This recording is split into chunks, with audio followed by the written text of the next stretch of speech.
Live một blog hả?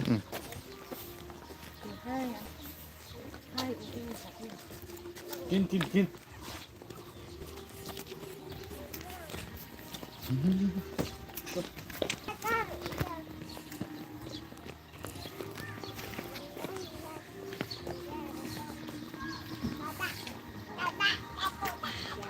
Come and get Dada.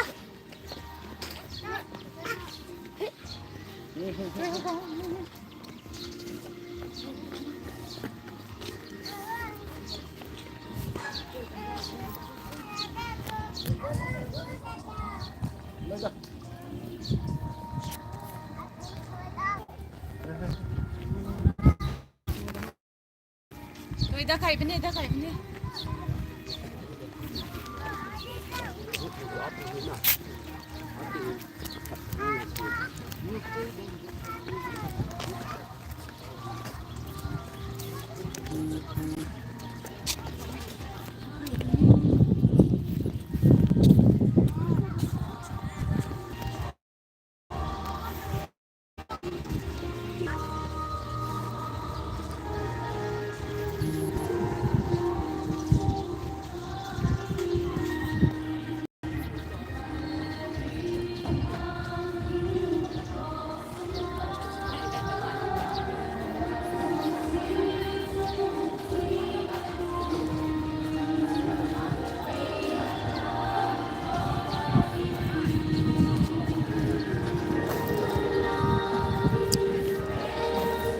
Good Friday to Pisenom niya. Beavers also say Blessed Friday on Sabi. Mahay pastor puhin. Para laga sa adio din sinaw ni din lakil na sa amin. Ay lang live here. Ay ito mapanang ka na. Good Friday message ipino asa ipino ma beavers ako ma. Friday message.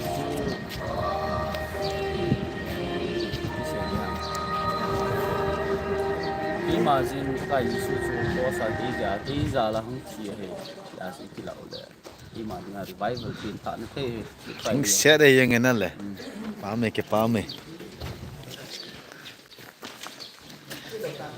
kong kele kita Good Friday message pi ga se pi nom na ne ya lại kia cho họ làm Friday ông thung dâu lâu ta họ làm kia cái message rằng cái này Good Friday ông thung dâu lâu ta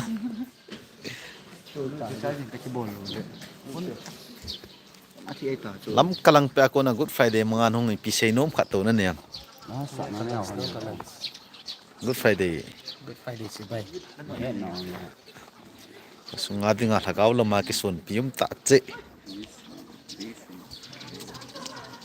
lang bet ma sumi gampa mau hon jong nom tem Good Friday hi mangovin lang ki hon jong lai na thei to ma ka mano hi hon jong nom tem mangvo kusumi gampa mau ho kusumi lo hi jong le Good Friday ti bay ken bol so keve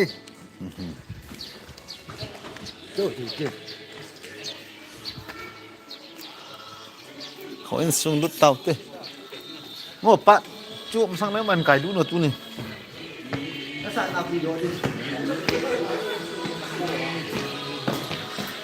เลมาซาบะ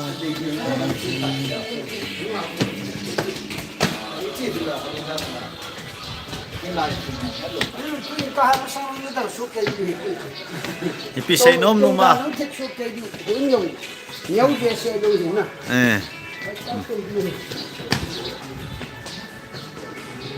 อ๋อไอ้หนุ่มนี่น้องปั่นไต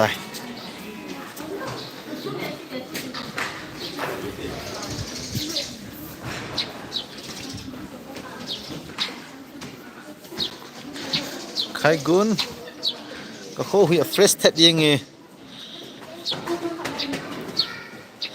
น้องเจนนุ่มใครกุน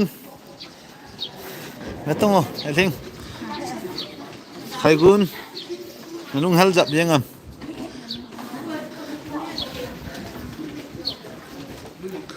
คนไกลดิมีมันกิจจ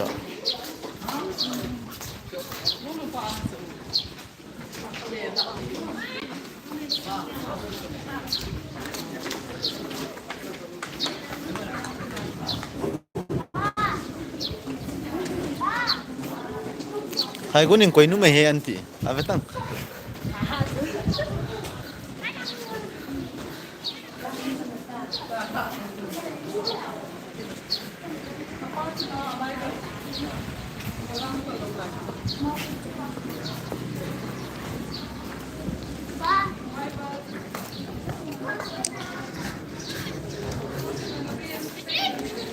Good Friday message sai pina say no mum nga ho. Nên lại pina say no mum Good Friday.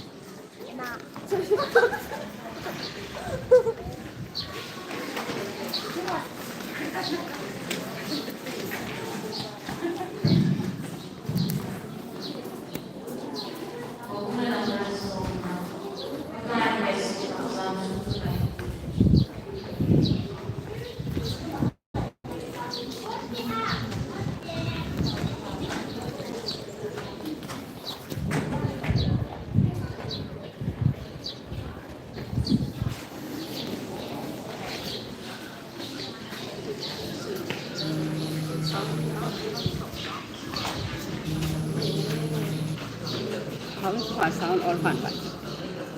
Huh? Sound on pan. Keep in silent mode, okay? Okay? Whoa, this is the most highest tree.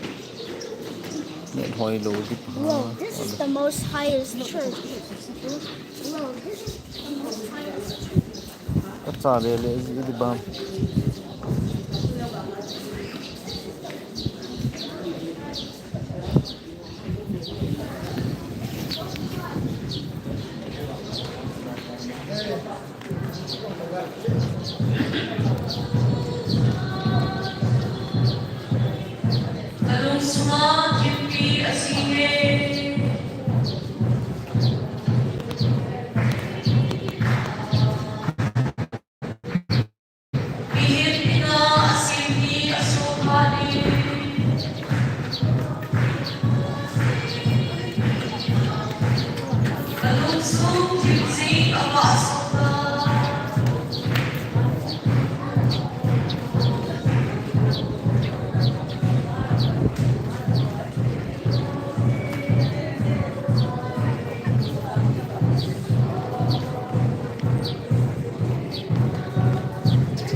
Thì tắm.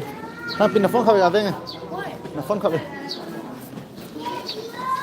A blood bet yeng e tivin ki ha. Ini lagu nang. Nai tu ga bol le.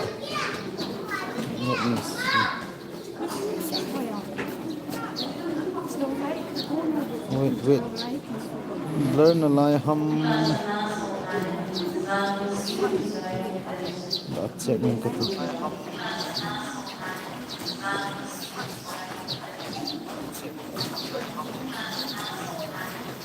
Rồi nó nào tình nhiều lắm.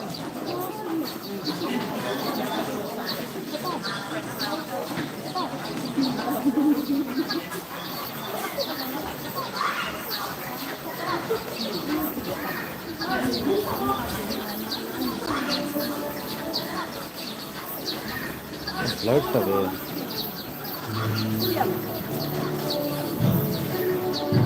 Cái gì này nhỉ? Để bán Lớn thì gì mà.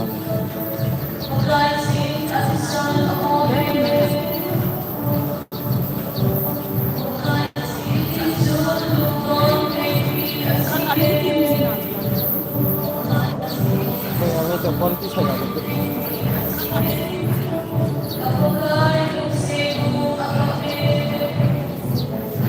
Ulit iswa.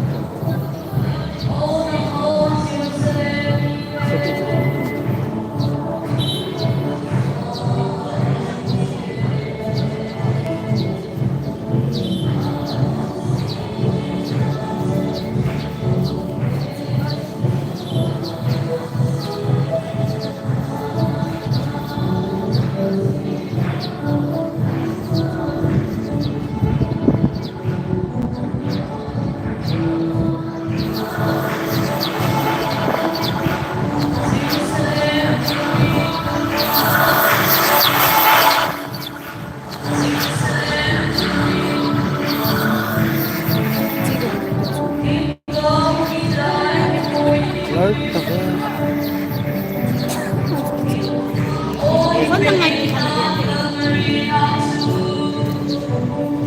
Cái chia dập tam pa khai ole pitiam. Lớn là lai am.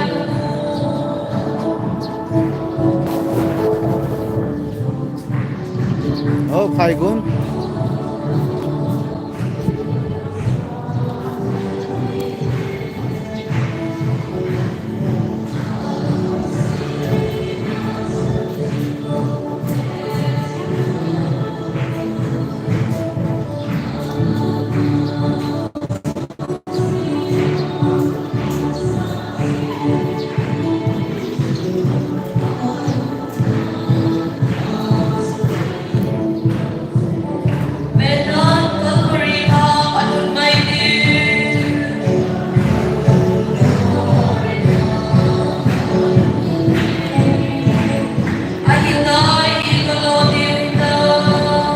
Lớn là lai am pa khai.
Khatam. Oh, akicheh ta.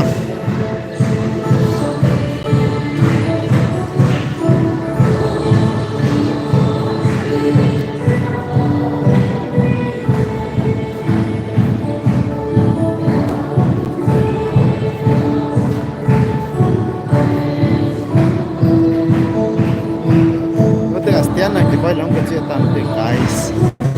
Stian không lâu lại.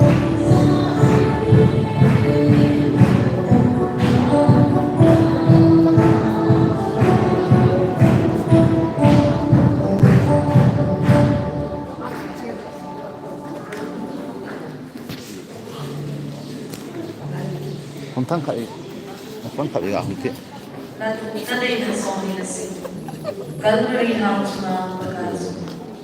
Zoom, blur it. Blur juga kan,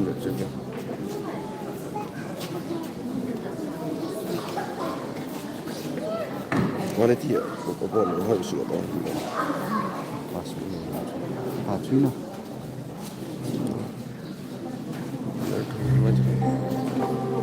bắt đầu là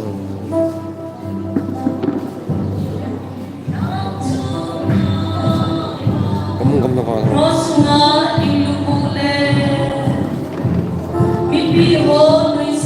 musuh lah pasal musuh lah pasal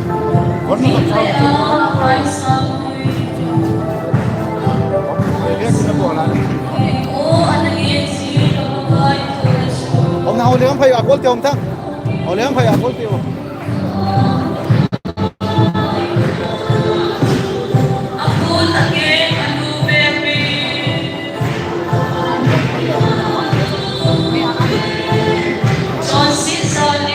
Camera stand joint tiêu. Ông cái nọ đâu đấy? kita udah saham tapi kalau lain dia Stand to, mau stand phải đó. lalu lain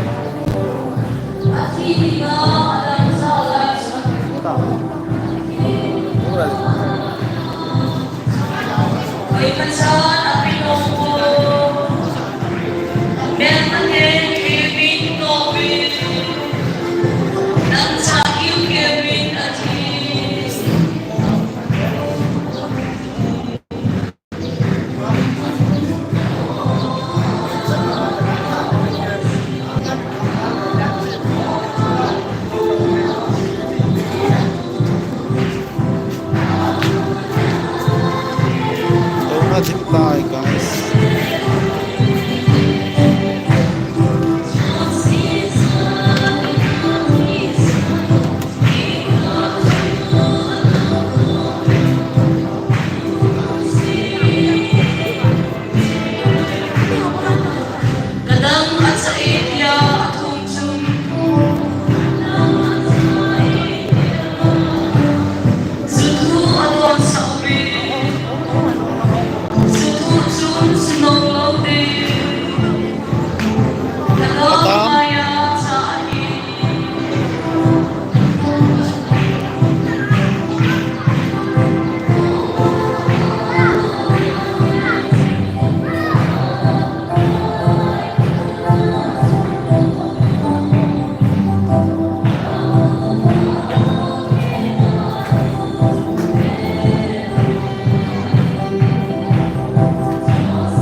Hasta dulu.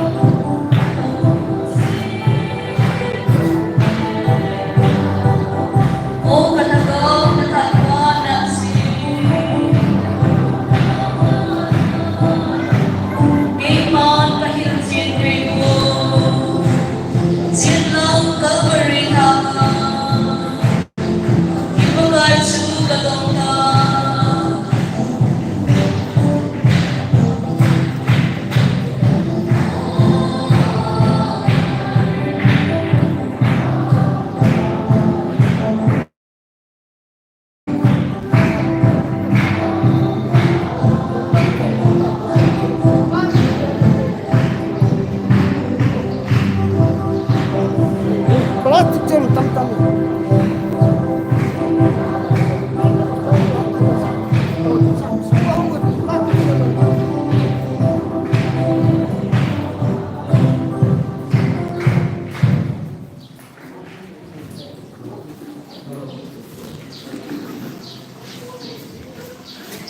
Sebelum you online first line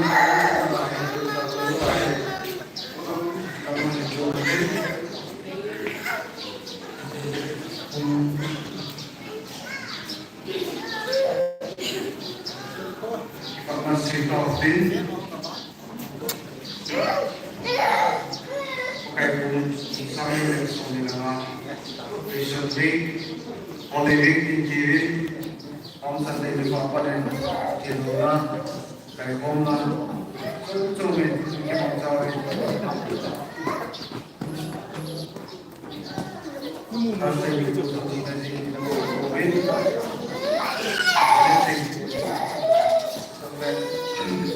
Malbalin untuk sandaran yang ini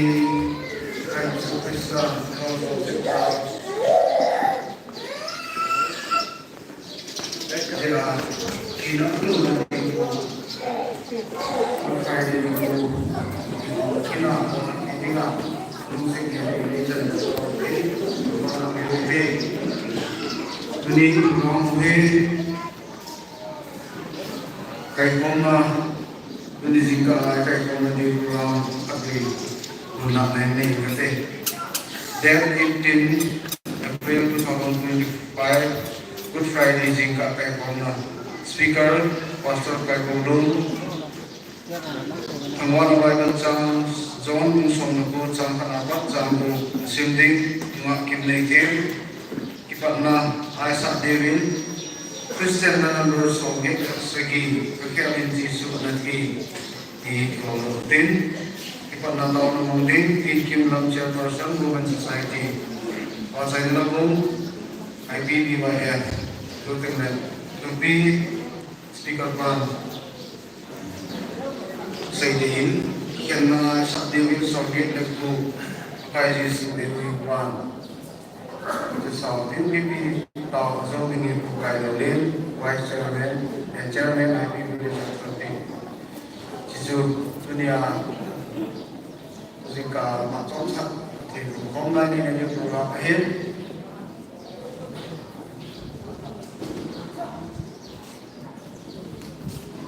Nunggu masa tahun apa ini ada masa pengawal itu.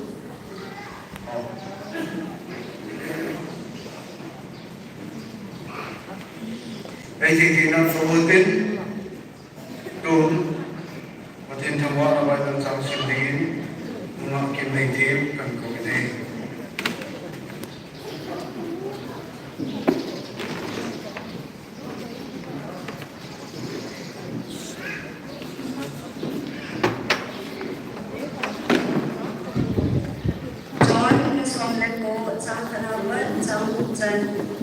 Cutain pilanin Jisu anan asyaktan. Cuin sipay holding luku apeun aku beun. Cule pun sandu kasil beun. Cuin aku ama akungun. Sipay juda teleng pa iwin. Adeng pantawin ehi. Cuin pilat agapot hit lewin aza uba. Mewin akan hit launa ima kemulaw na hit mo ba. Ama leheng ba kayong kuido ahi ati. Kijijun Jisu ring luku kule pon san lup siya kumjun. Ahong pot dain. Cuin pila din asa uba. Bewin miheni ati. Kijijun himpu pikui hole. Suato lehon. Ama su ang taon. King pera yan kain. King pera yan kain. Din asang kawin. Pila din. Nang mahon tayo lang. King pera yan tawin. Asi chukay man akan hitong ng kamukuay ati. Zon musong nagmo sa kanabat sa chan adilong pinat sa tayo.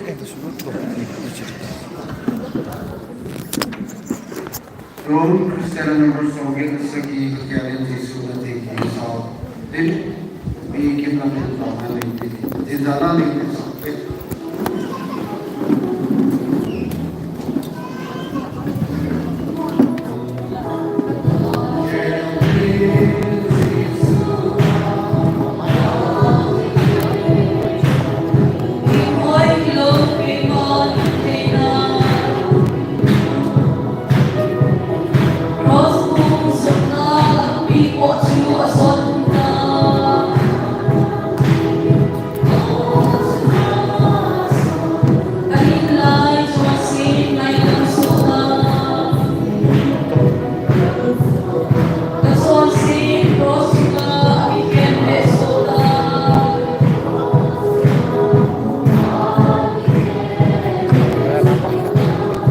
Kantun di tabung tu.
May dito then tunsod na ikintinili apang nisip at sunod din kapag tingla nagsasabi na nakon din. Kamsang nila song nila na kamsang nila. Tuni kapag Kristan di ko patina. So instead nagala sa Vietnam. Kalau berbeza kita bangun sekolah naik isan nako di ko nang mabangkay din na kung umite pasunggal yang sang konsum. Agilo tani no masuk si tani jo kenu pa. Iba ada tano mati ka nama ko tina mga sapong perton kita sa kita bangun ngayon na sa lupa. Kapatid ng mga nahilsin na mga kipatang kahit sa isin, mga nila ng tilo kita, iba yung sangwat niya. O pagkakain kain na sa atin, yun yung kaan ng mga community mo ba, pagkakamde ko. Ang kiman sa atin ko, pantayan ko ino sa mazog na ginitiro ng sangwat niya. Kaya paano ko dinihel lang, nawacay nila sa diyan lang. Natulong ako din naman sa punihan lang. Ang kimang sa baso, si pagkain ng mga kakawag na itinbigin. Nanginitigan ko ang bigin. Ipitihan sa mga pagkain nila na. Nang makunay din na kamungawa. Natuhirin na mga sa ato at kayo nililubin. Kami hindi na nung sinso, si kapay mga nagawa, pagkain na nilingay mo ng sukawa ni. Ay na mga makinay, kayo nililubin na hindi ba yung iitin kami nga katapit. O pagkain ano ka asam dahil yan na ay ito kita bang ni ko kita ay nga ito na ko mundo na kaya katatan na din na ko sa mga dito ba kapag hasong sila ko sa ng mga kita at sunong ben si mo kapag sa minana ko mapunta amen.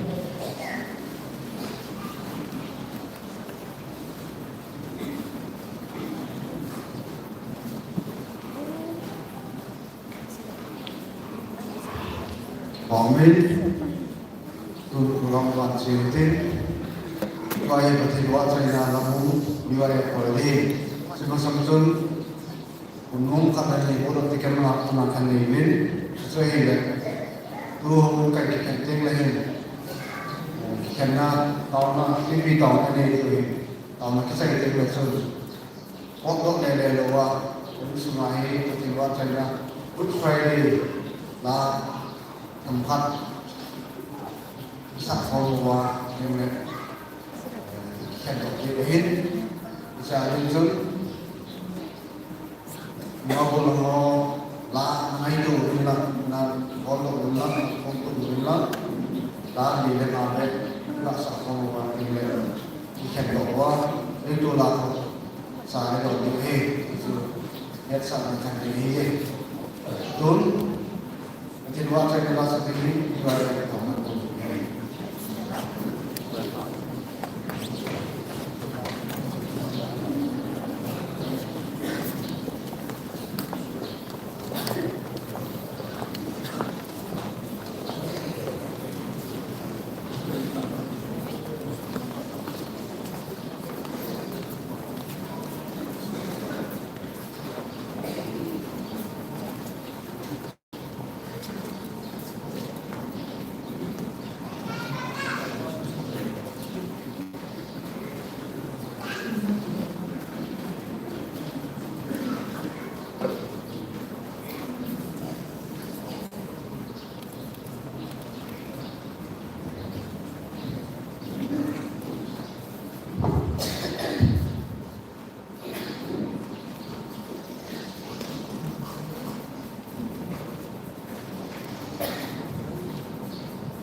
đi khô đấy học tập chân là nâng lên tận sao và em học nó và thành ngô nghiên và hệ tiền thuê này đưa ra nên gì cả tiền thu xây dựng cho đấy và sở cài đồ luôn từ chúng ta đi vào còn thế mà phạt thấy chân dần anh là tình hình nào không làm được cái này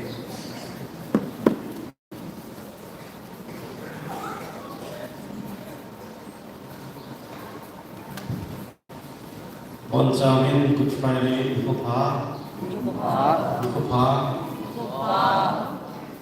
ta ape Pathen ay bikirin Asunga Tinamanda Hoina Asana Anuben Tulisin Kendak Seletin for Kiterin Pathen Wat Soyla Gaita and Sakon Kiterin Upana Zong Pathen Tua Kin for Kiterin Sin dấu xì do thành phố thầy vào ngày bốn do chọn thật là vào ngày bốn và thiên nữ sẽ lấy chân chịu ai ta bằng chân phải chân người sẽ in và thiên thằng quan là mà sắp hết tại để về đi tôi đi Good Friday thì cái hôm nay tôi chọn Good Friday hiện là Easter Sunday là đi trong này Haipi hồ bung yên thì bà sơn ba tôi không đi home to say là nên cầu về cái bạn này sẽ thì bia là căn động là công sống là hạt chân là người ta tóm rồi hiện officer công lộ thì infra center cho sở công ông cho hi gì nên vì thế hiện các đây là officer công mà youth can go line zone tôi rồi cái hướng gì ấy bắt là cái nào bang zone được cái hướng gì còn jadi kami tak tahu soal ini muhal kita senin kehukum nak mukhamu kaitan mati soal mulai pada fakta ini hello diuhin tujuh ini macam home service hello honsong ini hello hello tu tin langkah hong jose kumar kunang tempat jose lewa kosong jose hobung jose ini hello ba kalau kau berjalan tak kimun tu sang jiwa, enggak kimun sang tak diurin, ikut diurin, kita ngomongin ujung Friday, Easter Sunday, kehowa, bunga, komiti hot ngomongin, tu saya di diurin, tu saya di tam, tu kumbeh, setelah ni kita sang dan angai sini pansomin. Cái nhà pastor các anh nói gì cái xây trái đã nó đi học thì gì đã cái gì có bằng các anh mong được cái gì cũng đó là chúng tôi đang nhìn thấy câu gì cho mình tôi xây thì ai rồi thì mắt cha ta sẽ đi đầu vào khám mình và thì nên chúng mà tôi xây thì lấy cái son gì tôi chúng ngày mong được cái gì pastor cầm lên hình phấn cho mình ra rồi hình thì họ pastor các anh phấn kỹ Aki ho tu hana bang singin malan sei chun tu chunga hi hai ya ki man cha ki hom ya kan hon hi ke chun nang masang de cha chun kyo ko pasal palan phone ngai ina kan ki sei lai ta ka ti ya ma hi aya sui thi ha rồi ki man cha hom yu hi malan sei rồi ông phát đầu gì thì cái bằng program họ mình sẽ ông đầu gì xuống cái rồi thì nghe cho nó tiết lại thì nghe cái gì cũng nghe rồi còn không có gì mà lên phần rồi mình đi xong rồi chừng tua cầm đi sáng hai kem đi xe của bà sẽ bảo lên phần kỹ đi mà phần bên hình này giá thêm hình tổ vật thêm cái gì mỗi cũng gần cái gì tám phát cái nào cũng phải education secretary to officer kan ko selai sun kam kai kun kha ki man cha thi nei le che ai ken ba sa pa ko ku sing ji ken phe che phe ke chang ke ko na man ke sai ne ne nang ta man kom ni na dal ko sing ni tu chu ki man cha kan ti sa ki ken ro ram ta bang lai ya ni ko no tai ti ala pan ni ga taw ti ngai cha hin ko nga on te ni na thum cha on ji hin ko tế một người khắc giá cũng cái gì còn tôi chú ý hiện nay còn phạm cho thì ai kia na hình tìm quán và cái thứ mà đi dòng dáng hạ chưa cũng chút phù đó mà nó đi anh theo cho họ chưa xin hạ thì nó mà đi cả cái này chưa cũng chút phù đó là 76 years mà nó cha nó có vẻ là speaker cái này tìm gì đấy nó thì cái hồ số này cái cần cần phạm tại thì có thế nên ama thu suy đi mà ama nó tổng đi mà thì bị thiếu nó cái này thì là mình trông này này bằng trông mong gì cái son mong gì các bên này này cái thứ phân mong gì ai bảo này trông trong sân lạc của nào cái thứ mà nó trông đi từng cái thứ phải cái mong tận hoàn hệ rồi và thế nên thì bốn thì phải ví dụ gì đấy thì cái chẳng hạn cái bảo thế nên chúng ta phải để hiện nay station đây rồi speaker khán giả chúng ta cùng cùng nhau chúng ta Haipi cùng với thế thì soi ba là có cái họ xuống cái bảo chúng cái sẽ đi đến cái bảo mình thấy Haipi của mình trong nào thế họ thì tăng cái tiền sẽ thế họ kinh tế họ có thể bắt trả tàu chúng ta các cái này là mà hoàn toàn cái cái trả phạt thì cái là thì cái thứ mà không có thể đúng xem cũng bị ra năm phạt thì Friday cho nên là Christmas rồi những cái câu gì rồi cả cái phạt là ông cái phạt phải gì ai biết ông sẽ bằng thể chơi bằng thể bắt thể rằng biết các cái này là mình tăng cái sức thông minh nó rồi phạt cái là thì nhiều là holiday của mình sẽ đi ra nhà ta chống sĩ tăng ra sẽ mong của sĩ ta được bảo những cái chế mà thì nó sẽ là mong sao cái anh mong sao lại yếu cũng đó là tấm lòng để mò vào sự thì trong nó ban tệ để người ta tu du kia được này có bên trang sẽ cũng sống cho vào thì vì là mình tu cho vào thì cái vấn đề không hiểu điều là tha nó mình thì sẽ nó không biết điều thao nó vang cái con thân nó mình lắm vì khách ní các bạn lại cái mong tình tao nó cũng mà khi bằng sao thì tôi đi xin cả thì họ sẽ sang qua và sẽ được mà họ sẽ được họ rất nhiều tao đã đi kia có tôi vào cái thì tôi đi sẽ không họ dùng tắm tạ của mình thà nó biết đi họ thì thôi mình sao mình sẽ không họ sắp khách ra cho mình đi đâu mình trên gió tên là xây bằng rồi họ hết hay về cái này đó tên là mà họ khăn lên thì hiến cũng là lắm cay được thì hiến mà họ sống khi mình thấy sự ngại hầu bị sự ngại gì Japan children department là tutua uzo se phát hiện từ tiêm vô children department học uzo se thì bảo mẹ gọi là nào hay là chế độ phát hiện gì đó cho nên đi khu hầm Good Friday hey Ale bisa Good Friday kiwam.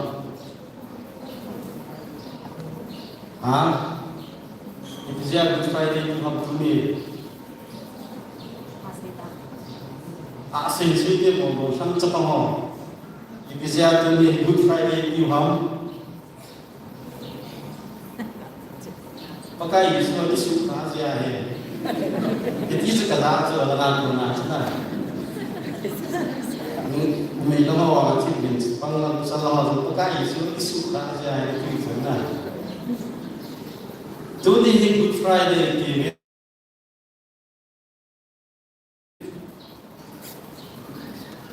gì ham na trong lắm ta apa yang pernah saya oka Yesus Kristus achi dia Good Friday itu ibtiga Yesus Kristus achi dia Good Friday itu ya amo thi lo dia da ita mo thi lo ham ama thi dia chu ama ta san do se dia chu da lu na ni lo ba van ga pi the ni wa hi ya chu tu ni ko se ya van ga ko ti ho nga ka ma van ga pi the ni ta je wa chu Jesus Christus thi ni yong le Good Friday ti na ni ta na a ki su pa je so ai le na ya ti le chu Maka Yesus Kristus achi ya Good Friday itu, tunin nanuham, napaham, na napiham, natuham, nanuham, nawam, tiyan lang le Good Day nitiyam. Iti lo itu, lah. Kau ham nanuham apa tinga Good Day, ho so tinga. Pame, Good Day, nitiyam so. Ayo lah tunya Friday thì gì không thì là Jesus Christ chỉ giống cái hoa là hình na ama chỉ là hoa là hình na hi là Good Friday thì vì nó số cái nó cho nó số mình lâu đi đó dunia ni ang hoa thì là phát sinh tại sao ai bảo là có tàu lại đi thui xây số vào có tạ này đi là chim đi tên lại thích thế nào in sung a zong oi lai no zong le itu sei ho in lai he ho bo do ki ti ati ke cha ngai hi tu ni Friday ni ko a he o bo mi te zo se ma sa pe na ka ti na nom pen chu Calvary cross Calvary moon Golgotha moon lukumun ki wa hen ibon za wa umso ke ni yung tim piso ke ni sa pen ka ti mong hi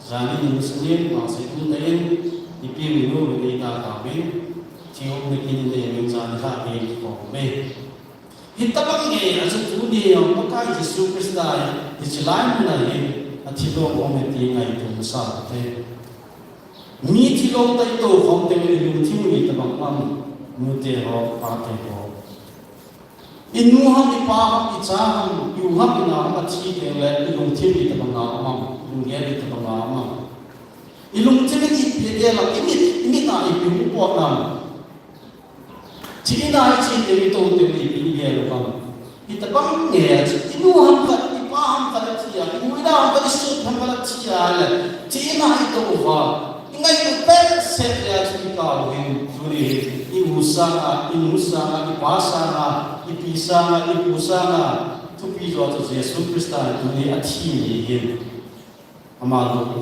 khong ni ka se ya sa pe ya hi Calvary mun hi pakai Yesu Krista na sabse na mun hi leisi hin jo si adinga hi pathe jan na mun hi Calvary mun hi van tilde adilan ka mun hi sakan le asol sa ho dinga kipa mun hi Calvary mun hi John 6 khalo pa John 6 jong bol khalo pa gel khalo pa Jesus Krista adina vanoi John 6 jong si apua athi na mun chu Calvary mun hi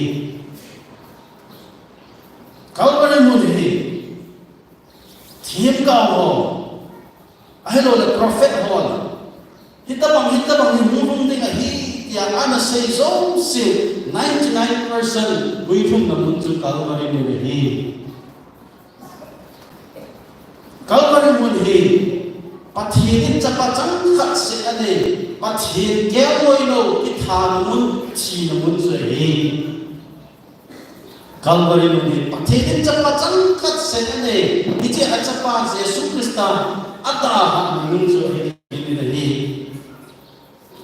Calvary mun hi muthi cha te zo se adinga wa lo pita mu na mun chu Calvary mun nei se chunga dinga mun thi pe ai ki ni Calvary mun hi akak zo se te adinga akak te adinga nungmon namun ai ki ni Calvary mun hi da mun lampi chi te adinga aman ki het lo ai ko no ta mana chi ding azot namun da mun lampi chi ya ai wa cho zo singa Yesu Krista isana le wangam lampi kun namun su Calvary mun hi Calvary mun hi fatawa dan sa zo singa lung thai namun dang bo namun ai ki hi aba ki ne hichi Calvary mun hi hu hin ku Yesu Krista chi namun hi hu hin na mi hiểm dốt sẽ là apin mun chu Calvary mun ta hi chỉ Calvary mun e ho tha ka bin hu hin na amu na mun ki pa da zo se cham kim na mun chi zo si sa la pi pen mun la mun the pen mun la mun hoi pen chu Calvary mun chu ong ta hi Kristen kai Krista hing ku le pa sa wa amonin ichi Calvary mun sa lai tunai ton sot chi na mun zon talawa ton sot a hin na mun zon izot thei na dang je e ko mun dang je e ko tu le a Jesus Krista ki kai na mun iket di na mun ichi Calvary mun ichi uno le tu ya e ho dina so mutin gama na tiu tamun lampi sa talai hi an la hi mun se a hi chi ko ta tamun se Calvary mun se tunin wang ama ta sa no ni mutin gama kum te te pon tamun lampi ki so te te pon van lampi ki so ta bin hu hi lampi ni mu ta bin pathi kom zo su inai te ta ne Calvary mun sa ni tunin chan pha chan no pi kai chan ta pathi thangwa na pe hi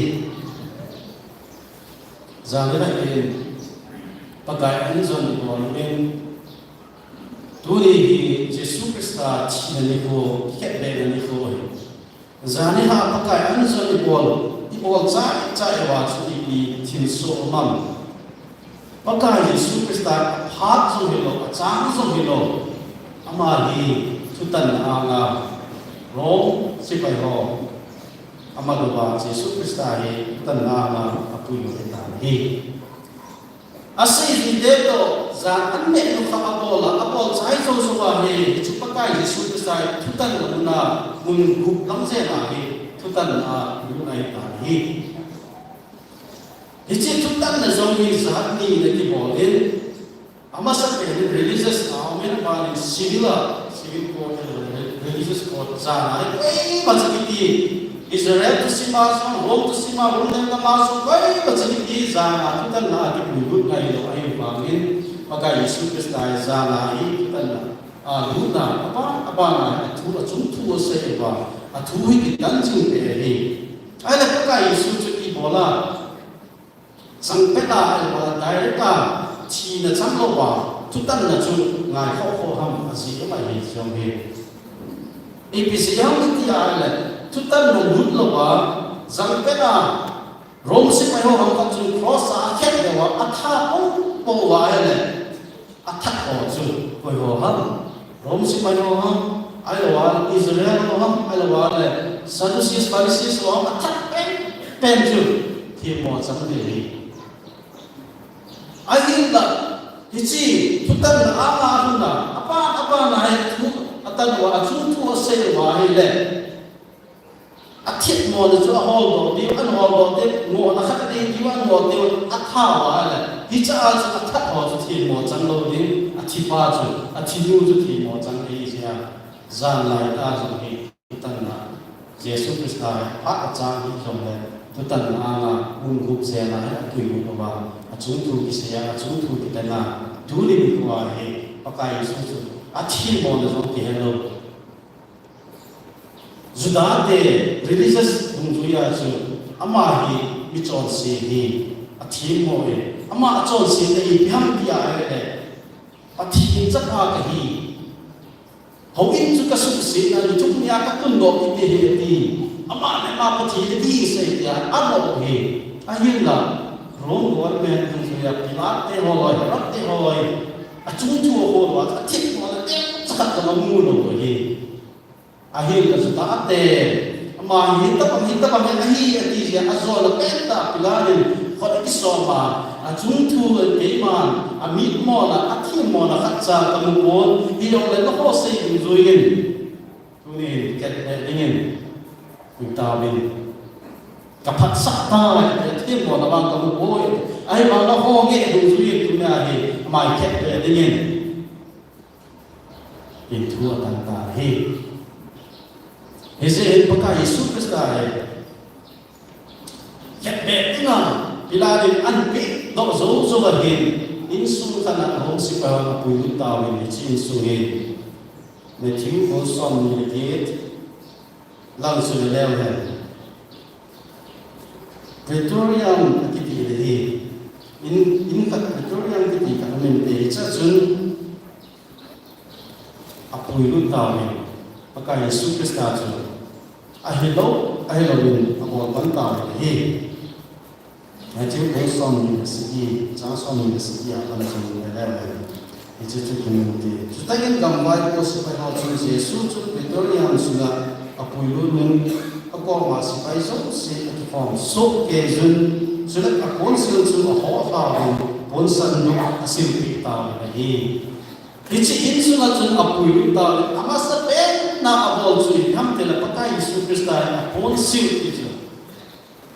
Akalar itu dipilih oleh Haipi sebagai Yesus Kristus akicheh akipat akar ini. Itu apa sih tu apa tahu pun sandu asil kita lagi. Itu pun sandu puma tu pakai Yesus Kristus tu.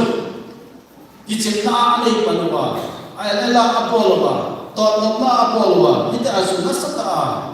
Acunga ni kita apa mengenai. Pun sih apa tahu apa tu. Pun sandu asil kewet apa kita tu.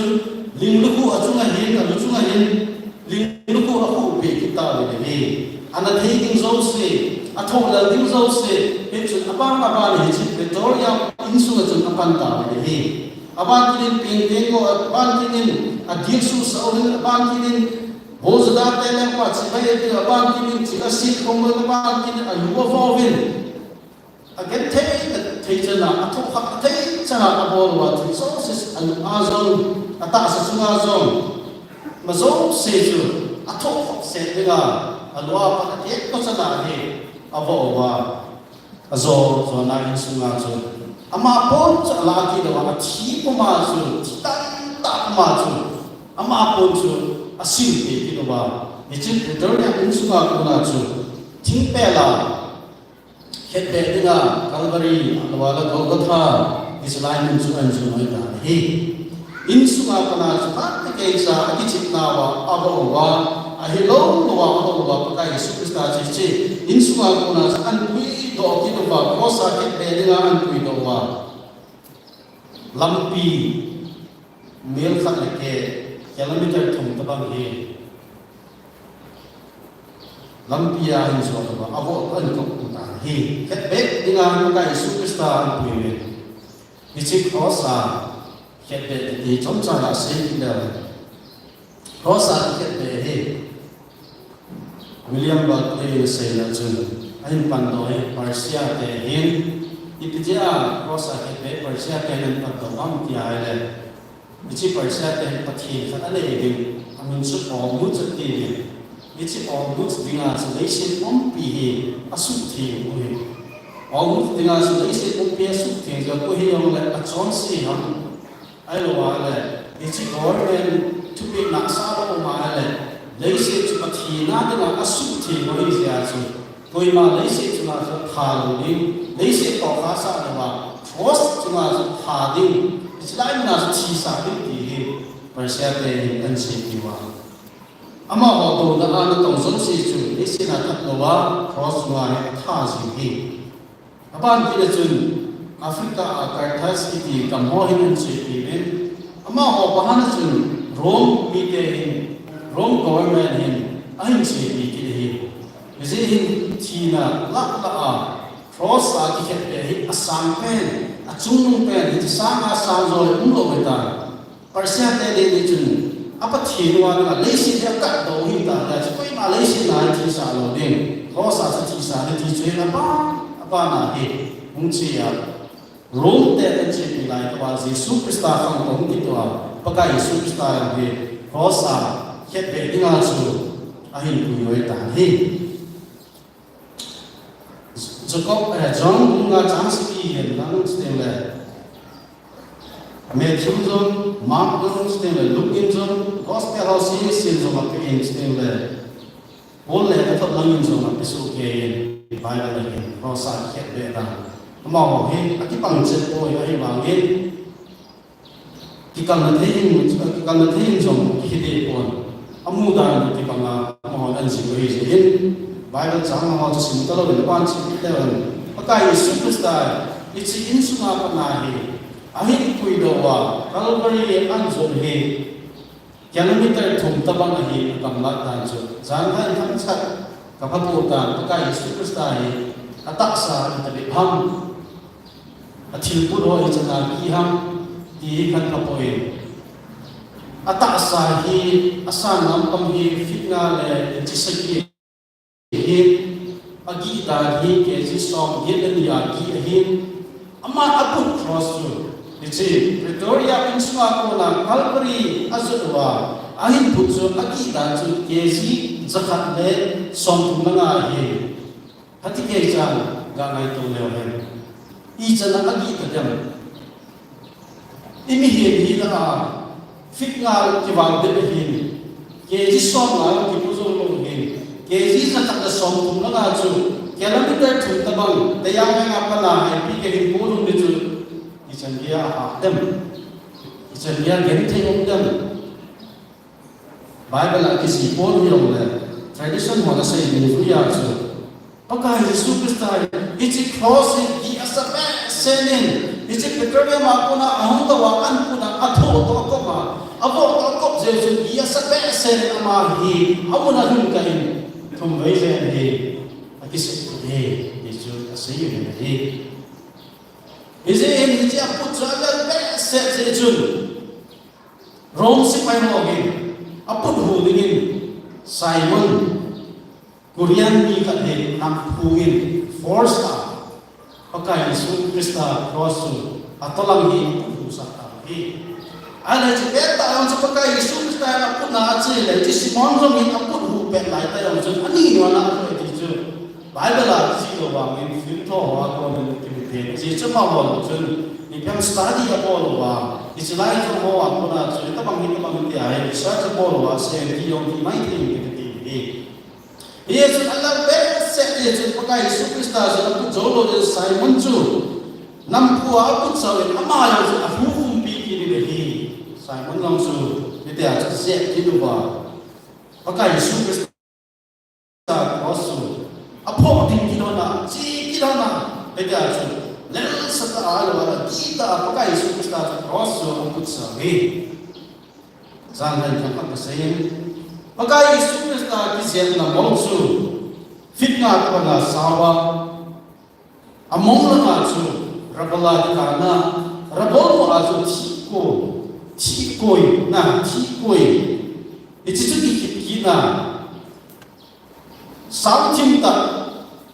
kisima ho da ding chu ipisiam ti ale rosi pai ho chu ke nga lam so ho he wa sakol chunga ko na ko wa pakai Yesus Kristus cross put pel ichi rosi pa ho chu sakola ko na aka je ma ni wa ite ba ma je ni chu kisi ki ne hi je pakai Yesus Kristus cross put pel ai jong ichi rosi pai ho sakol chunga ko ho chu wala hi ta aka je chi wa pakai Yesus Kristus ata sa chu ichi ti koi ho chun avun ho chun ya amat ya aloi do te le ata asa avun ha phala ya hi ndo si hi cross ma put ding ti teng le to yang to ding a chi yang po ding ama yang ki mu thei lo ami chong ki mu thei lo boila ami na boila ama yang alu yo ma pun chang se na ti san lo ding je ata asa pon pi chu a pon chana ti san lo ga ni tar tu le point nga am hi kai Yesus Kristus ta san chu lo hi ti ju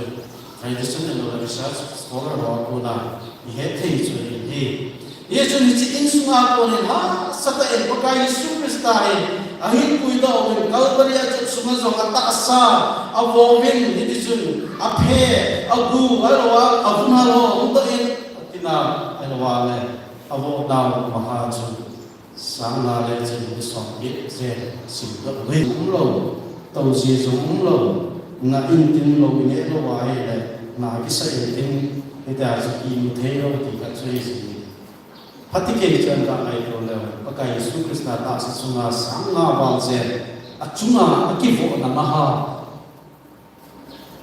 chi hùng quạt đó nằm ha vun hùng quạt đó nằm ha phe hùng quạt đó nằm ha cái chỗ đó sẽ phát triển chân cả ai rồi là ta sẽ kêu người bốn alu chung se na yong hi na sa ta thi ko chut chut en thi pai lo de a thok gen the ni na sa ta gen the as te lo ti ding a hi ka Yesus Kristus ki bo la hi ipisi ham e ho hin ding ka Yesus Kristus a de le se sia ama hi gen the ni so se a thu a Calvary cross asu ta hi Golgotha lugumunsu ahungta hi isi Golgotha lugumunsu ahungpa min pakai Yesus Krista rosa akhen behun atung tawin yechajun lempi tu dilkha to ki hal rom si pahosun pakai Yesus Krista adon sa do bin pakai Yesus Krista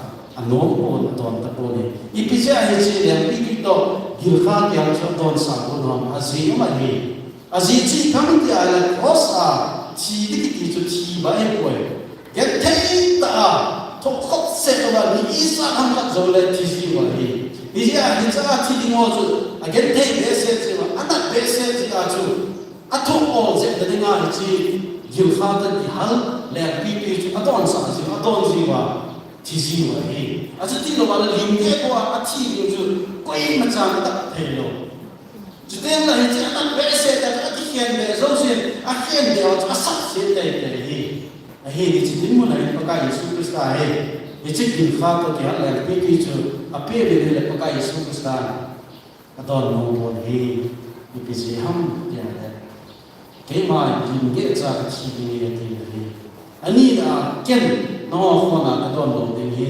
pa che ni ka pa che ni e pi ho chi ka do ni ge chi ma ni mo na ta wa chu pa na ni le chi ko ni chon mam ta ti chi da a je si ni ko a chi yu so a sa ni mi ye ni a ni chi ni chi ko ni na to ma nga na to ga chu na to gun chu gui lu lo ni ai bang ge ma ka ngak cha ko ji chu ni chi ko ni ka chi de ni la ma ni na le chi sa ta ni ya Yesus Krista ta na ma ni ka ge chi ma ni mo na chu ni chi ko ni to ma ta ni pa thi ni wa chi ko chu la do ko ni a koi de ni ka Yesus Krista tu ni ka le cross a ki ken de ese chun ni chi rom se pa chun khona ni chi le pi pi to ki hal dul kha ki hal chu ato sa to ma no pon a je chu ma pa thi ni a pa na pi khona sa do le ta hi lim ke chan thi no pon ke thei ta thi na su pa ka Yesus Krista ki pi do he se na ma ni chi so don ta pon thi do zo chu a ke he ta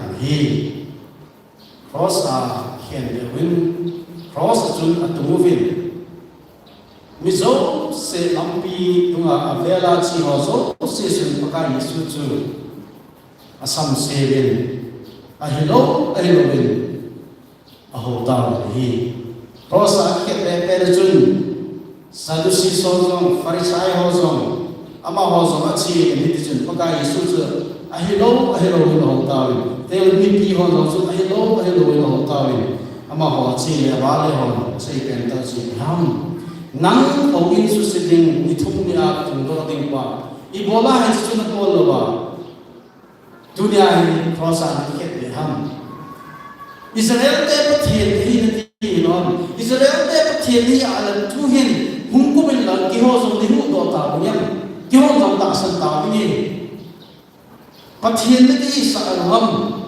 pathien cha pa ka hi ni ti lo ham mi ta zo na hu do si lo ki bola thu te ki ho ni hu do lo ham hum kum hang la tu hin ki ho ni hu do la su dunia ki ho ka ta san ti wa ta ti bin pakai Yesus Krista sa lampi at iket na ko ma chi le ba le ho zo se su ade yin oh hin pakai Yesus Krista ba khat sa yin adon ko hi pakai Yesus Krista jong akemin jong tikil sao ta ka ke lu te bin cross aken ta hi tikil jong hi research scholar on say that soon ihon man in situ mai mai hoi on fit ke keng lang afot lang fit ke ho in situ ihoi ka ti to na bisa ni na itu a ket thwa na bisa ni pakai Yesus Krista wang sa afot na a keng na so fit ke tabang isi sikil le ho amu hi sa ho akhet lang pa min ta ho ni cho ho akhet pe wa pakai Yesus Krista chu ya chu te ta cross wa chu ti khen le hi pakai Yesus Krista tu hi ise mai me ya hi le ni mai ti ya ko e ya da na ki la hat ke cha lu chi ma hi ke la i chân ya là tiếng hâm kỹ hiền hi ngón lều lùng thi mà ngón lều bia hi hiền thì hi iho kiến thế là in suy kiến thế là hồ ai là bảo chúng ta sẽ kiến thế là hồ chỉ hồ hi bị trái còn bất cái Giêsu Christa iho sẽ kiến thế là iho sẽ ăn thô là thế hồ phát cái cha ilung nít na ikia là ai ipozo lo mà sa hi kiến thế là sẽ ra hi là kiến thế là tôi tắm tạo rồi là đi đi Bible study na kiến thế là tôi nói gì thì họ dùng đi 2004 Kerala cái là gì chúng ta sẽ đây các cái kiến thế là cái tôi 지금 딱 하는 정도 세이지 그래서 연패는 또 순간에로 지금 좀 해본 아이와미 사우디아라고 케레라문하고 오리사랑 안드라프레스나고 kum bulan March nang mita tahe ungki jobsua Kerala muna azapa ki miden dunia yon bon abom kibon to bangwahe abom keus ang tuan Kerala muna ko pati roba si hi ama oi hattani ta bangi Kerala muna ko pati roba mu bastel agamwa kile ki hi ki ho hi suti phat ta ki to chena hi ama ho ki le phat che ko hi train ticket ta ki ka wa hi le reservation kam zum ko waiting list a kam ta ani ho su la moving ni ta ki wa hi reservation ki ta in ticket ti hi aki mu ta ko si chi pham kya le train ta ma su kan he do se le kana na mu se ao zo von von ki wa na sẽ chiều cái hôm mà là chiều station đi đây mà là neo lên đi ngã sẽ bầu thì là tiếng này thì isa hindi chiều phần đầu cái bọn họ sẽ cần đi có về training cũng làm pha nên reservation thì lâu sẽ kalau đó là thích bên bên là sẽ kalau đó sẽ đi chạy cái không cần đâu về kalau đó họ sẽ đàn chú đi ngã sẽ bầu thì ngã hết vòng họ cho là tiếng gì có chắc sẽ đứng số cái họ sẽ là bọn nhìn gì ni lam tu a bet ki po na a hi ka do hi ka do ai le ni chu ma ki lam ki ne rein su ha sa da dan su ni kem la nga ma i khot la nga ma i bet la nga ma ni chu nga ma ni yang ha the lo zan kat le ni su ke a zi ni ko ke ya rein su ma ko ba chu to a khat kang ki po thì bé thì không có ai ta cái lại vì là làm cái lại khăn là số nào thì lúc đó là lá thì ta cái này không gì phá này đã này tôi lên phảiขึ้นbằng nếu chắc là ông mình Israel sẽ có con nó có coi vào Israel sẽ chúng ta sẽ có mỗi tổ im gì nó con phát một chút xíu rồi đi tìm ra chúng chỉ một thế con cái ngày cái tổng số cái mít hạ gì ai này ông một chỗ bắt đấy lúc chiều đi ra các đại biểu đó sự tham cái ngày tại ngày đến đây không cái khó khăn nào bài lên cái gì mà cái ngày đến đây những lúc mình thấy rồi mà để thêm mình này là ông sẽ xem cái nó các bằng sản hi à dùng tháo không đi đâu để tháo không đi đâu không gì ông thấy rồi bây giờ lắm mà ông thấy rồi chỉ thế ai cả chứ hình cụ thì mà là ni có phát không kê để sản không kê chứ bây giờ chắc thế là hoàn cụ thì mà này nó rất là chỉ để cho những cái gì mà hình cụ mình bắt cái sai kê là như chỉ hiện đây cái thủ chứ mà trả xin thăm này cũng gì bất cả những sự cái cái gì à chân là thu hạ sa hiện thế thu hạ như chân nhà ta sa pi doa chân nhà mà chỉ san là pi doa ham thì chứ còn lúc đó thì em tôi thì sẽ hiện thấy được bao nhiêu sinh khăm nó thì em tôi thì sẽ họ in sung ai ông nó sẽ là in trên hiện thấy thu cả ông mình sát thế thu ngày đầu ra hiện thấy thu cả ông mình nuôi lên ba thu đã đầu ra hiện thấy là khác trong ông mình chú tiên là có sung ai trên hôm lo ham tham khát trong hiện thấy ông mình chú tiên là chỉ tăng cái bây giờ lăng lăng chỉ là lăng bình lệ lên trên là vạ thay đồ ra i phang khat i thong zong kan ve le nu le pa te wa ko dang te ho i to wo te te sa ta i thong zong om ding ka ta sa ai la hi ho zo se i gen te na zo i ba cha ai ko ni Jesus Christ a ho sa pen pa thie ni la ho sa pen zo ei ho nei se nei gen te yong la wen tun so la hin nei nei wa tun so la pa thie ei chen om ni di zo ho sa zen i ta bang gen te nei yong la ata sa chu nga chang ya gen te na tho de yong la chi na to de yong la i chang ya sei te lo ma gen te na tho de yong la i chi zo so ke le de tu ni eo hindi dei dei Calvary cross anu apa lo ta bang ni pakai su hi a khen de win i chek na de win a elen a ho win pakai su Krista ba na sata a tho ni hi pa thik cha pa de lo kum ha lan nang lo ki hu ta in ki ho so ni hu ba min chi ka ta san ni hi we ni thum nya ho in ta sa do ni no ka i pi da ko ham ka de cross a hung kum ha ta thik cha pa nei le i pi da ko mo ding ha hung kum ram nang ki ho ni do ta ni ni la ka ta san ti wi ti chu ma ta ngel la su mo la ma hi pakai su Krista na ama ho zo se su ave se a se ho zo se su ngai se ni ti a tho hung ke ni ni se hin kai su Krista til dang se de koi ni ho zo se tum so in nei ti ni diu pathin ko ma chen ti ni diu pathin ko ma yun ti ni diu iti ho zo se su ke sia Julia mi ki sa se zong le mi ki ti fo zong le mi ki ti a chunga til se kum zong le atai tong tu se zong le pa kai Jesus Christ ni cho zo se su don ku lo win angai se ni ni bi se ham ho ding dia la hin e se kum pian ni zo se dia la hin e ho ding si a chan dia tu ha Julia Calvary cross a e ho e ke ba ki hen ni ta sin tu ni no bumi te so se so na sa ta lu tim che wa pa kai thu na Good Friday ko evening ha bisya Good Friday ni ham ki i he sa na tha a ki til ko na la ki wa pa kai ha hu hi ma nei lo ten pa kai Jesus Christ ta san lo ten tu ni ko ai pa kai Jesus Christ ta san ni ko ai man wa a ha kon ten so ha na ai nei ki the wa ite a hi ikin alo wa le wa ti la pakai Jesus Christ dunia athu na akikhet le ne he apa som na lo ni he si apa som na te ni ni chi na sa ta tu ni kian pakin ni dum tim cha kian ha ne ne di pakai na kan ti he pakai Jesus Christ i ma cha na don poi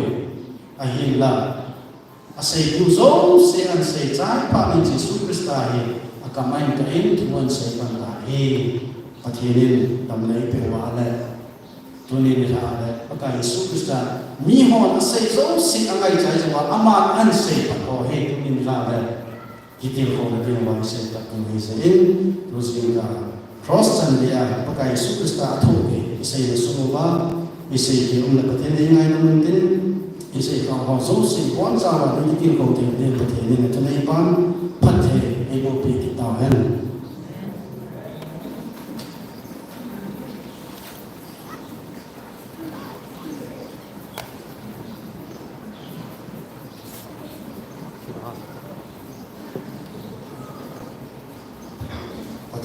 kita jika kita boleh kawin kali terima saya semua bikin kampanye di timur Sima Samsul tu tidak kayak kampanye program seminggu speaker maksud kayak belum langkai di Pulau Minau sedang dipanggil langkai Bible jam jadi somi nesegi sang somi lima empat somasan simdim pi ingeri siji langkai kipatna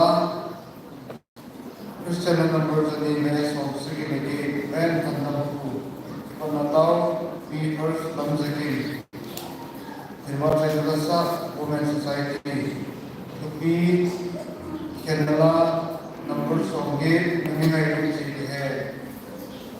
Kaya to first talon to tidak tinggal di mana sampai program ini. Azwa saya bawa baik tahun ini dulu, apa mau cek dulu, timba saya lah, beli jomel, sakwa ini sana yang ini itu, dalam kerja sak ini, tahun ini jadi bawa ini saya ini dulu, dalam saya bawa kayak suka yo saya apa mendengar tinggal ini dulu. Mungkin kita nak jalan lagi, orang kita ni kita tahu tahu, mungkin kita jenis ni loh mana ni kita atas sebenarnya atas sebenarnya dengan tahu kita, mereka tahu tak ekonomi mungkin tahu nama saya itu bukan mungkin cermin Haipi itu lebih mana ni. Secara nomor songit itu kaji sebagai imam ini tidak sah untuk jalan itu sakit.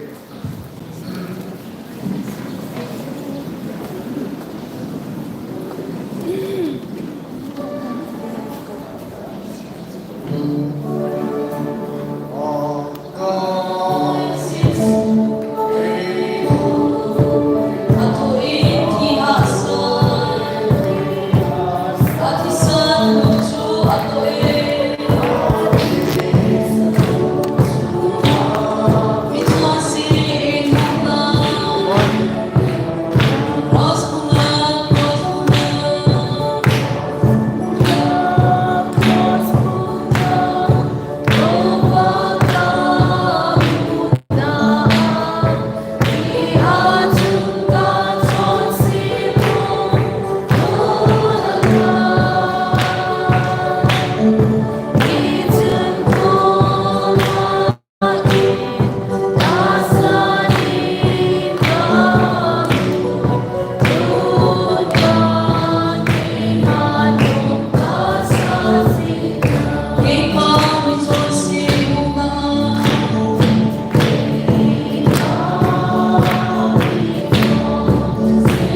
and calm.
si wan tham do la wan lo pi me zo si apa ka ta bom cha wa ka ka yu ka thi duni ni tho ni lo pi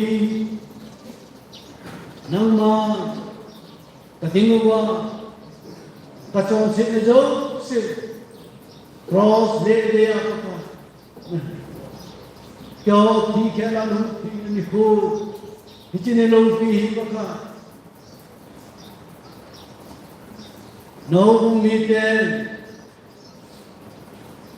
nang ma kom bel thea hichine ko hi baka mang kom thea nei ngai lu na ho nang ma thu gi ho hin se kom thea hin ngai na thea lalu sit acan pha nei chen lang ka ki pa uvin namin lo ki tam hi galen no le se kon la hak sa tin se trong lo pa nang ma thu bin nang ma ngai na thu ho hi pa tu ni san ki ya tu ni ko a zo hi pa nang ma thu bi ho ngai thei na la ya hi ko lam na nei ki za ave na ki pa uvin namin lo ki tam hi Hiti paka hiti ko kahit na kahit nang mahagawan ng inaimpi kit lang paka nang makong kahit bel kit naman nang miha kele nako na ang sunga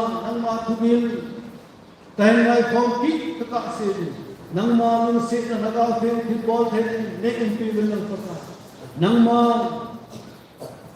matisana Nil hatlam na ni kohi paka, hichi ni kohi. Hello laiton ta injong paka. Ke he be che uwa nang manai be na ka nei thi adi nangin. Nei mal som pi na phate nei bo pi ta ya. Tom ki khen do ko luwa. Hiza na hi namin the pana ka bom chadiwa ka paka Yesu Krista mi na ka hunta ahi. Amen.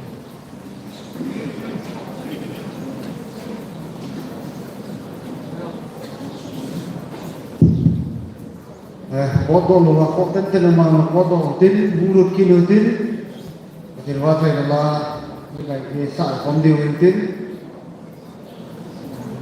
ai mut so ai lo le su tin lu ma ya le de wu tin buru kilo te te ka tin kilo he mo golong ko ho golong kam ko ho tin le tang kita kum thei Lao thì làm nó trong phát không là phán tiền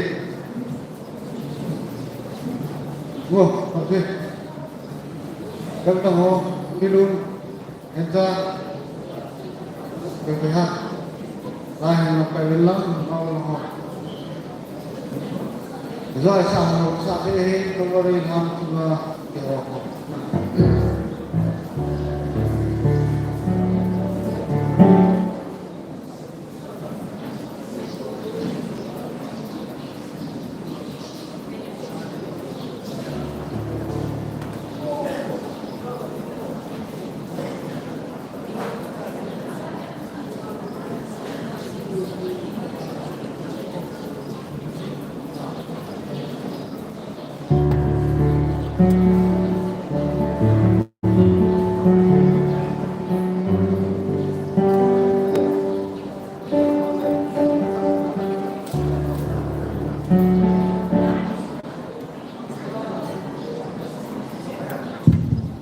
Đừng đâu làm cái con lâu lắm không?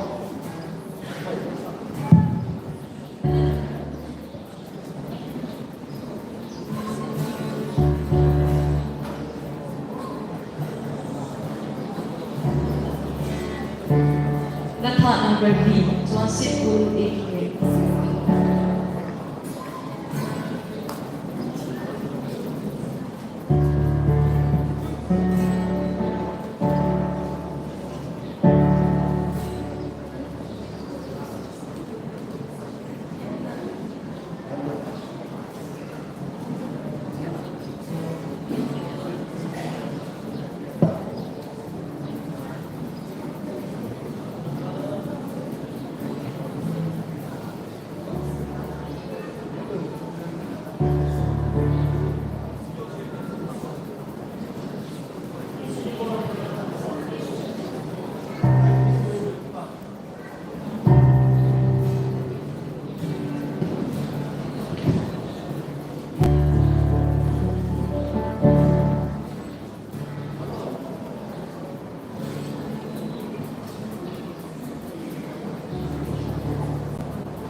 big from the taona.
the view on the line can you Good Friday long way long high the way behind the way như chừng mình hồi là sau tiền thì đi vào này sẽ xin đi được không tóm tay là sao đâu được tiêu hề ra nhiều mà Nó thả xong lên đi, có very come to know what that is.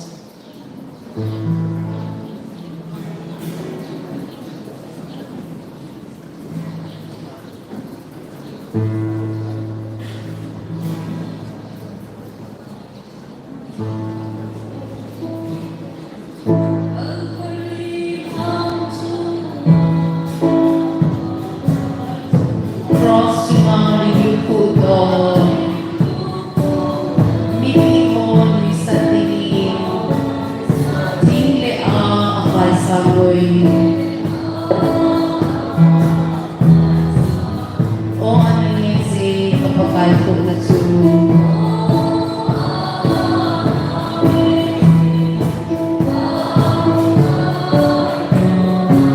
Ako'y aking alubebri.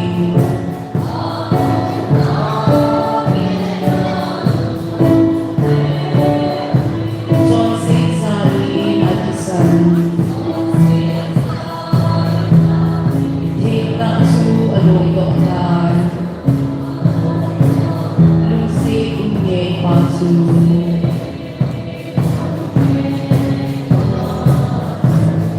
At hitimang adang sa alay tuli.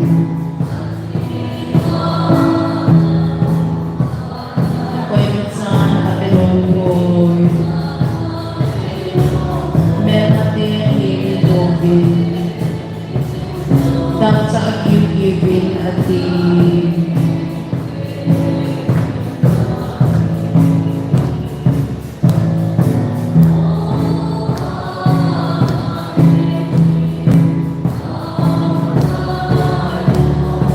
Ako'y aking alubebri.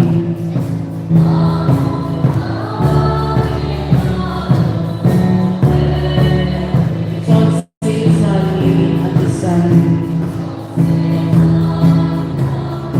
Hikang su along doktan. Lusig ingay pasu.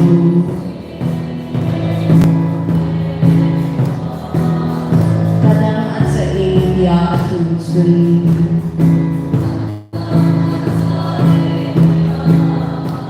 Zutu adon sa ubing. Zutu sun sunolobing. Hagaw marzan sa ali.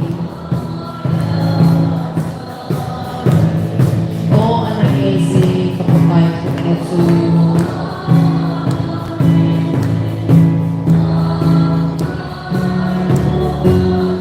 Ako aking alubebin.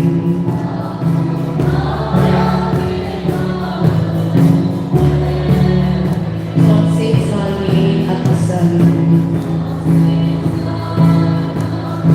Hikang su along doktan. Lusig ingay pasu.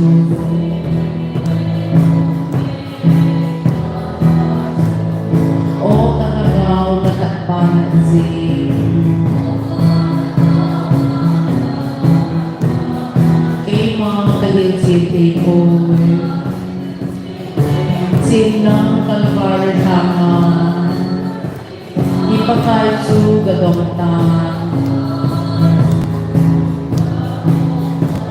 O anagesi kapakalsu na su.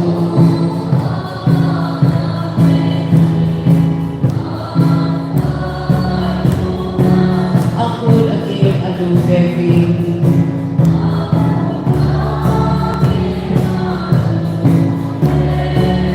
Sonsig salin at isan. Hikang su along doktan. Lusig ingay pasu.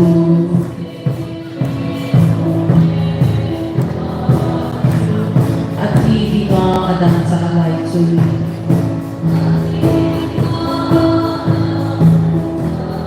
Ko'y matsan at pinongkoy. Meron himilogin. Dang sa agiw-giwin at din.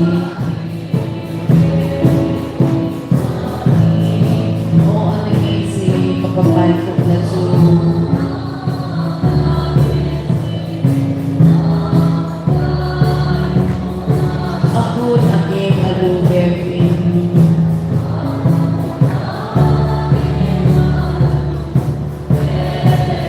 Sonsit salin atisan. Kita su alunggotan. Lucy uke patu.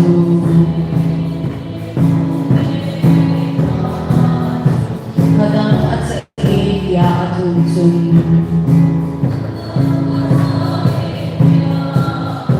Sutu adon sa ubing.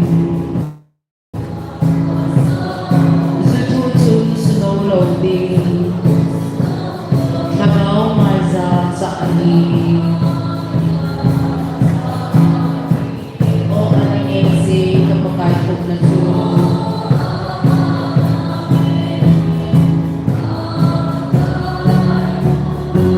Ako'y aking alubevin.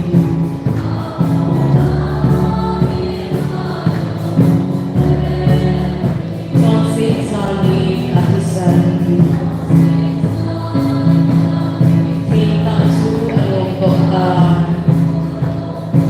Lucy uke patu. O katakaw na atbanasi. Kima kalusin tipon. Sinang kapartanga. Ipakaju gadonta. O anangisi kapagkaitok na.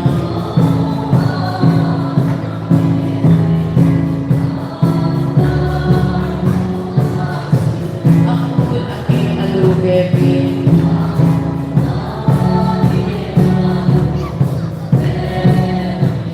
Sonsit salin atisan. Sintang su alunggotan. Lucy uke patu.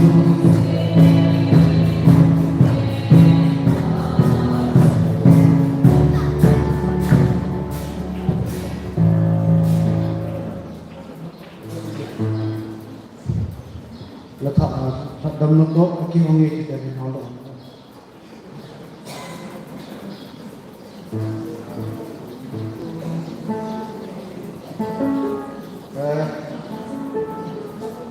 Lah saat dia din sau din tu akan sehat dalam notebook bagi orang yang keluarga sau din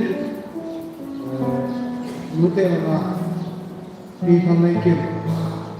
Iban lagi taona mangan cakap ada tin, kita ada beli tin. Itu tin mulai, oh jiu tin, saya gungin dia yang gungin. Oh tak jiwa kita jiu tin, itu kan belum ini. Maliki sila sa kaya mulai taona na sudah tertin ini tu sampai Visionary.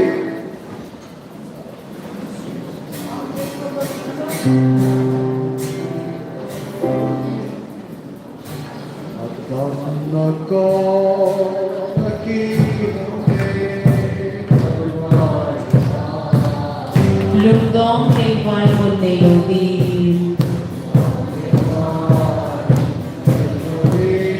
Ipaa ilimkom na diyo. Anasini Wangalinju. Kaminzone o kapakayon sinju.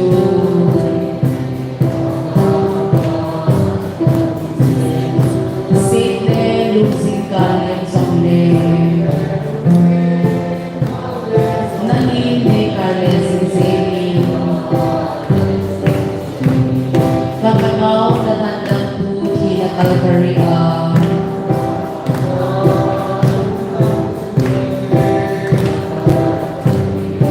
Sulesani gatseng sintang. Suan na chen na tinggang su. Kagain lungkot alimi. Kahinso ni o kapakanan mo si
sila.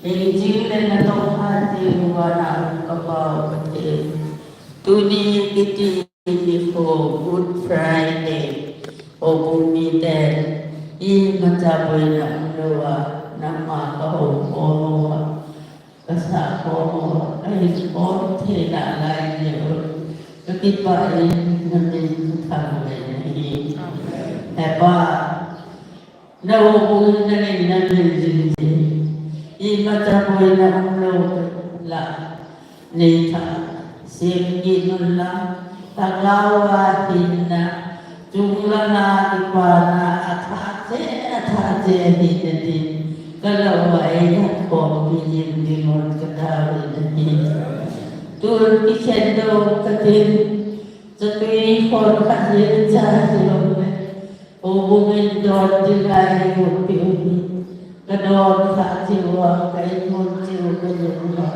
Tuni Good Friday kamanami nanungsin na katanaw na hildang niyo si Sana at video pagkaya na mataasan na at dati ay puloy yung dibuka kapag sa wakasena kapagkaya yung sutista na nakatawag ni Amen.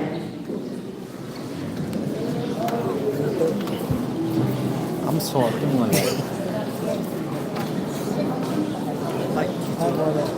mula na chỉ được là nó chỉ luôn lên xe cái chiều để đánh kia đã nó bây giờ đây như sao vậy sống mà nó kia là không nó vẫn bị sao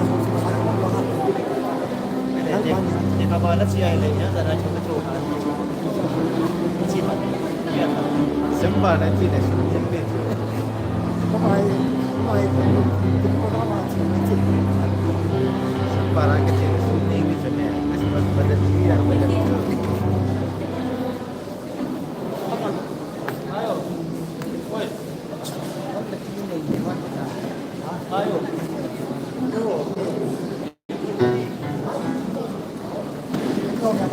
ก็จะโดนผ่า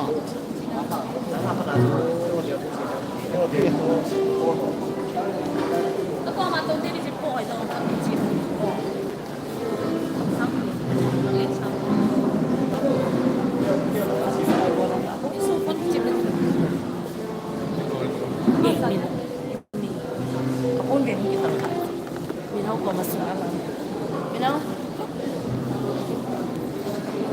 เก่งกันในแหบขาดไปแล้วดูสิงกาผม จะโดนพัดสารเนี่ยเทโดนพัด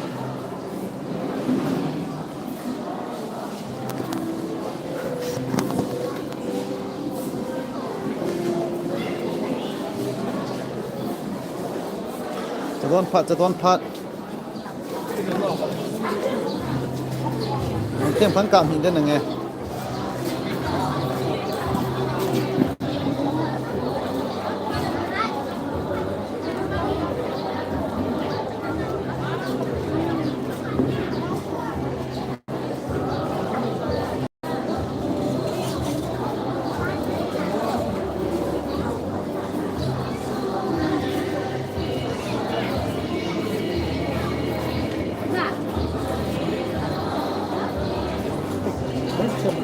นี่คือกำลัง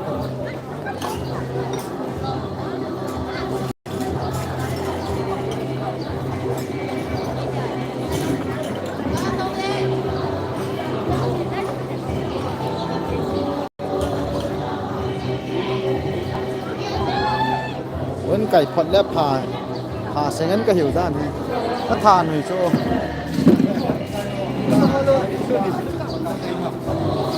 live na tu pisay na nakingai te he na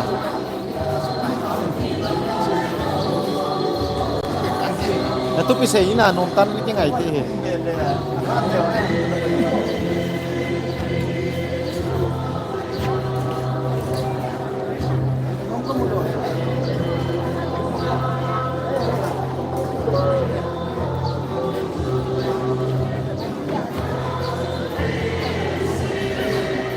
không sâu kia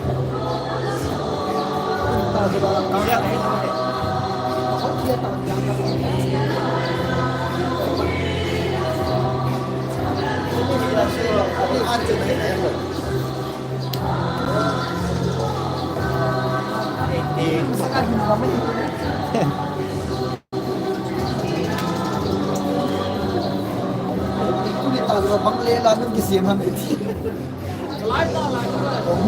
Kami lain loh. Tapi sisi baju. Itu tahu lah kayak. Aminte.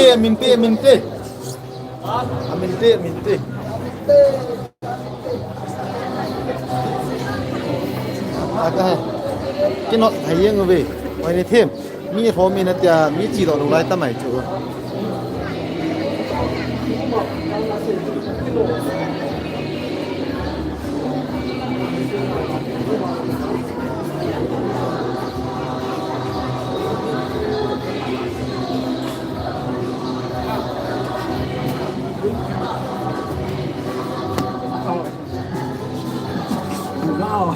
hai gun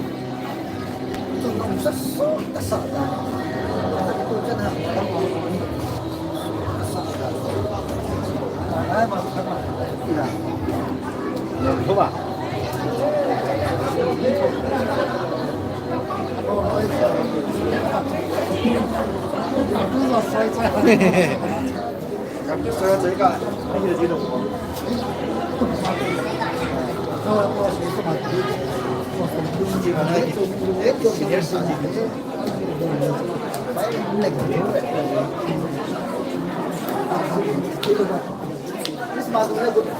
FPT होगा खाना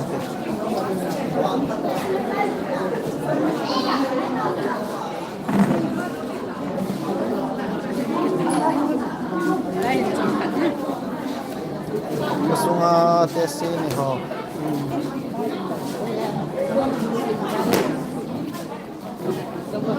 Lan nga ho si ka ke na ho.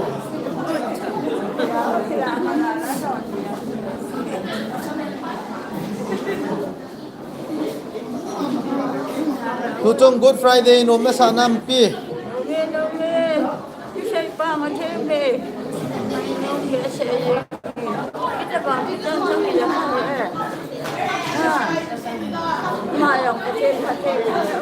Amen. Good Friday tuai pinasay nom mampi. Nom nam. Salam alaikum. Nom na sanam. Nung wakang laya Good Friday ki mandan to ki khiet ne pi mam.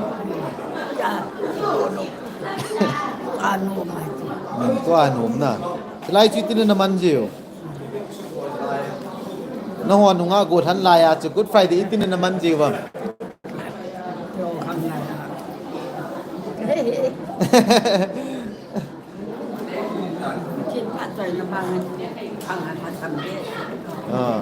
Đèn khóm là sầm na, chú là ngà.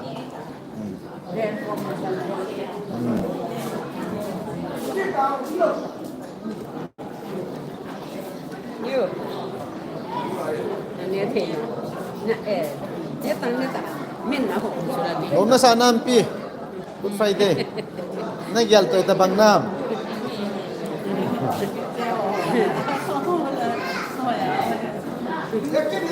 Sunga kita orang kai pot, ngam nak ni.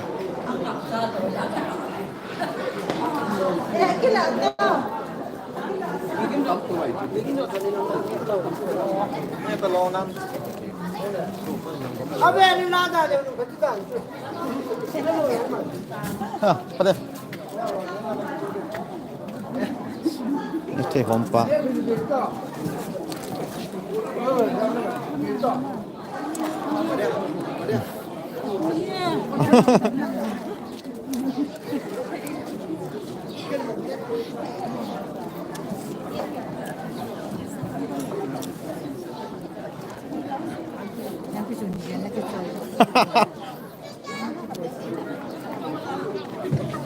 Kalau kas, setiap bang sang kalau bomba sing jadi kayak kau bang pat mereka nak lalu tu.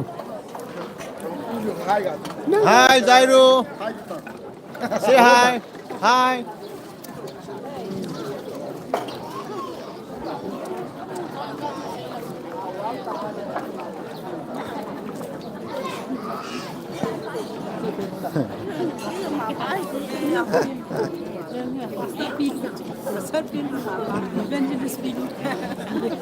Không nung ngã để họ. Không nung ngã để họ. Nè Linh. Wow.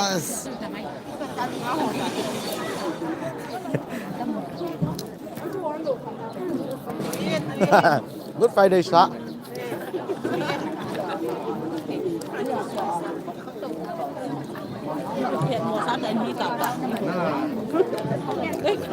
Phải là các cầm rồi.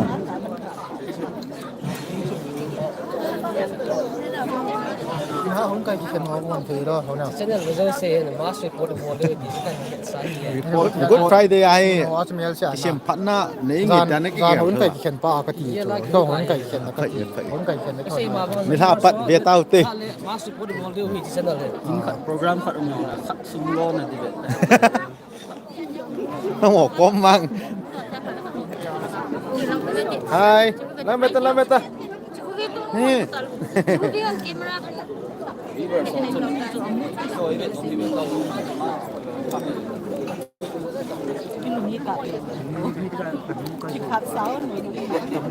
Cũng là in hà sạ thế mu đàn này nè. Nọc chị.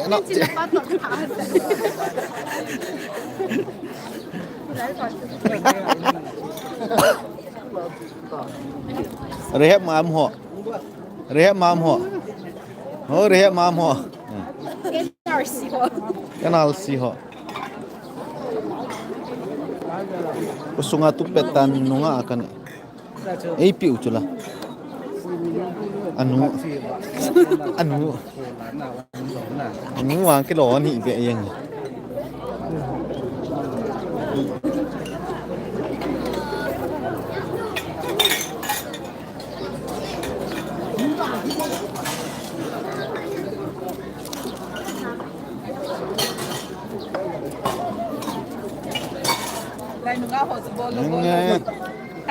Hai nunga hon betul. Kat dia. Kat yang tu. Asa. Mi gono nan mu no mu. Ai.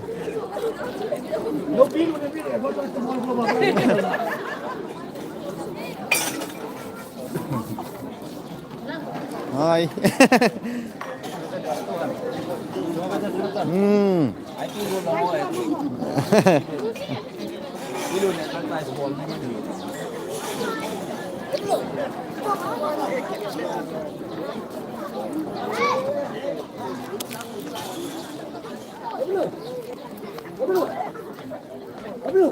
Anh nói nó mà trái thấy được mà.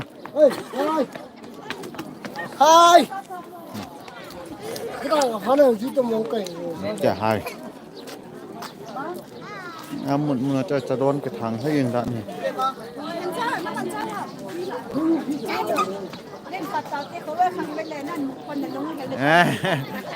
Nghe. Nghe cho cặp Nghe.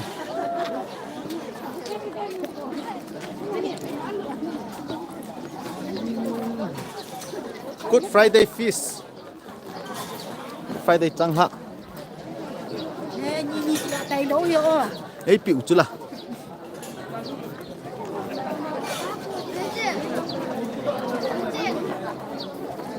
Cái câu hỏi tiền này. Các cái vậy là cái câu hỏi tiền vô về. Hi.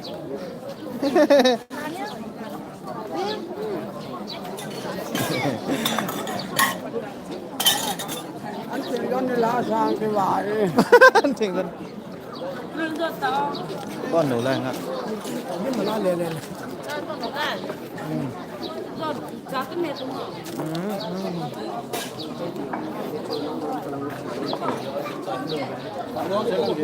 Hả?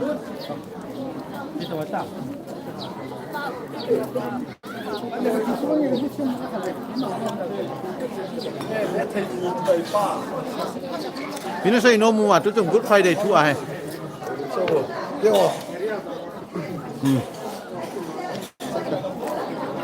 có sự chun đó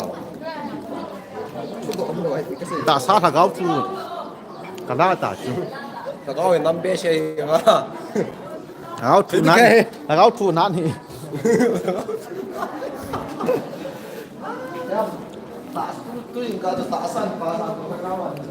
Halo. Thôi liếm là tiêu nó không ạ.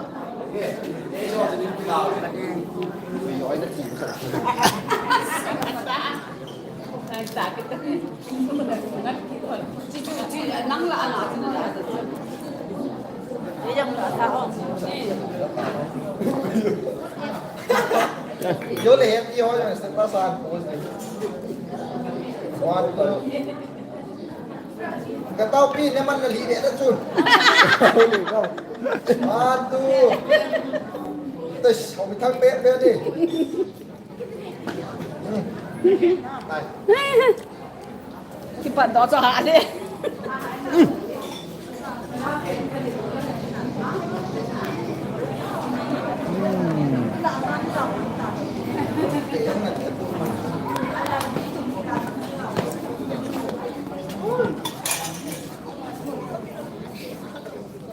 Hay quá, sẽ.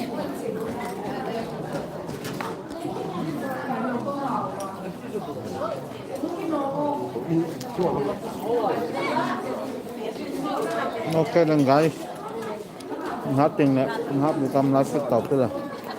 Cũng sẽ luôn nè, anh nó bye.